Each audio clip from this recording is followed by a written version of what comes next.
नदीकाठ सुधार प्रकल्प नव्हे, हा तर नदी विध्वंस प्रकल्प. मुळामुठा नदीच्या काठावर वसलेलं आपलं प्रिय पुणे. नदी नव्हे, ही पुण्याची मूळ देवताच. या नदीकाठी वसलेल्या अनेक पुणेकरांच्या आठवणी या मुळामुठाने जपून ठेवल्या आहेत. पिढ्यान पिढ्या या नदीकाठच्या राहणाऱ्या नागरिकांमध्ये नेहमीच एक उल्लेख तर नक्कीच असायचा की आम्ही मुळामुठा नदी पोहत पोहत पार केलीये. मात्र आज आपल्या या पवित्र मुळामुठा नदीची गटार बनलीये. आधी जायका प्रकल्प रखडला. वास्तविक 2016ला 999 कोटीचा नदी सुधार जायका प्रकल्प हा आणला गेला होता. परंतु या प्रकल्पामध्ये फक्त अतोनात पैसा ओतला गेलाय. एवढा पैसा खर्च करून सुद्धा नदी स्वच्छ करण्याच्या दृष्टिकोनातून काहीही पावलं उचलली गेलेली नाहीत. नदी सुधारण्याच्या हेतूनं जायकाच्या मदतीनं हा प्रकल्प करणं गरजेचंच होतं. पण याकडे अक्षम्य दुर्लक्ष करून फक्त विशिष्ट हितसंबंधांना फायदा करून देण्यात हा प्रकल्प वाया घालवला गेला.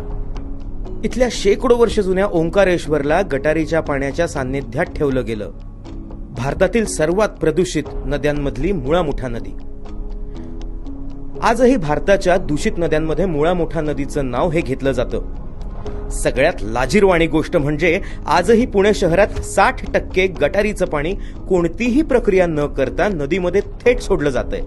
आज जेव्हा या मुळामुठा नदीला पुनर्जीवित करण्याची गरज आहे, त्याचं पावित्र्य जपण्याची गरज आहे, पण अण्णासाहेबांच्या पार्टीने गुजराती कॉन्ट्रॅक्टरला कॉन्ट्रॅक्ट मिळावा म्हणून आकाश पाताळ एक केलंय. नदीकाठ सुधार नव्हे, हा तर नदीचा विध्वंसच. अण्णासाहेबांचा हा ड्रीम प्रोजेक्ट असलेला प्रकल्प.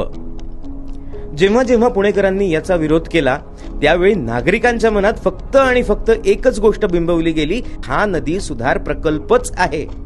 परंतु आज वस्तुस्थिती अशी आहे, आजपर्यंत आपल्या नदीत जाणारं सांडपाणी सुद्धा इथल्या या नेतृत्वाला शुद्ध करता आलेलं नाही. त्याची जबाबदारी घ्यायची सोडून पुणे परिसरातल्या तब्बल 44 किलोमीटर नदीकाठच्या विकासाच्या नावाखाली हे लोक कॉन्क्रीट फासणार आहेत. म्हणजे बघा, हे म्हणतात हे नदीचा कायापालट करणार. म्हणजे नक्की काय करणार? आधी ते नदीचा नैसर्गिक काठ उद्ध्वस्त करून दोन्हीकडे कॉन्क्रीटचे काठ उभे करणार. मग नदीतील नैसर्गिक मातीही नष्ट आणि वनस्पतीही नष्ट. कुठल्याही नदीचं पात्र ही एक गुंतागुंतीची आणि समृद्ध जैव व्यवस्था असते, आणि तीच नष्ट केली तर उरणार फक्त कॉन्क्रीटचं बांधकाम.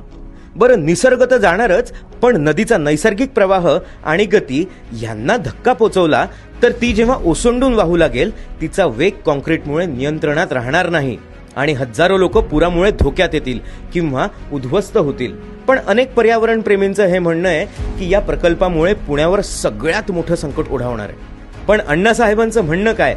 जर हा बाजार केला नाही तर सायकल ट्रॅक आणि हॉटेल आणि टपऱ्या कशा उघडणार? त्यासाठी नदी उद्ध्वस्त करावी लागली तरी चालेल.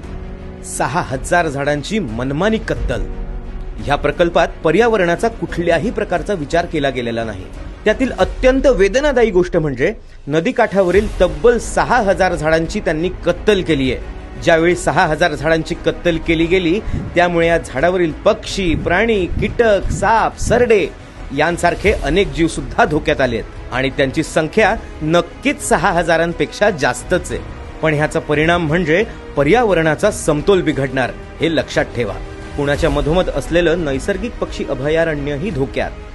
मुळामुठा नदी जेव्हा येरवाड्याच्या इथं वळण घेते, अगदी तिथंच डॉक्टर सालीम अली पक्षी अभयारण्य आणि त्याचबरोबर जैवविविधता उद्यान आहे. या अभयारण्यात अनेक दुर्मिळ पक्षी भ्रमण करत असतात. ऋतू जसा जसा बदलतो तसे जगातले काही दुर्मिळ पक्षी या भागात येतात. म्हणूनच इथे हे अभयारण्य निर्माण करण्यात आलंय. मात्र या नदीकाठ सुधार प्रकल्पाच्या नावाखाली इथं राडारोडा आणि भराव टाकून इथलं समृद्ध जंगल झाकलं गेलंय म्हणण्यापेक्षा नष्ट केलं गेलंय. अनेक झाडांची कत्तलही केली गेलीय. पुणेकर नागरिकांचा विरोध. नदीकाठ सुधार प्रकल्प होणार आहे जसं पुणेकरांच्या लक्षात आलं, तेव्हा हजारो पुणेकरांनी त्याला विरोध केला.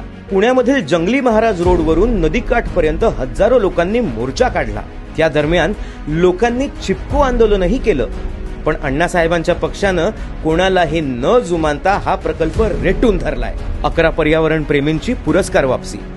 पुणे महानगरपालिका पर्यावरणाच्या दृष्टीने काम करणाऱ्या कार्यकर्त्यांना पुरस्कार देत असते. प्रकल्पाला विरोध होत असताना 11 पर्यावरण प्रेमींनी त्यांचे पुरस्कार पुणे महानगरपालिकेला परत केलेत. त्याचं कारण पूर्ण विरोधातून त्यांचा आम्ही निषेध करतोय अशी त्यांनी ठाम भूमिका बजावली.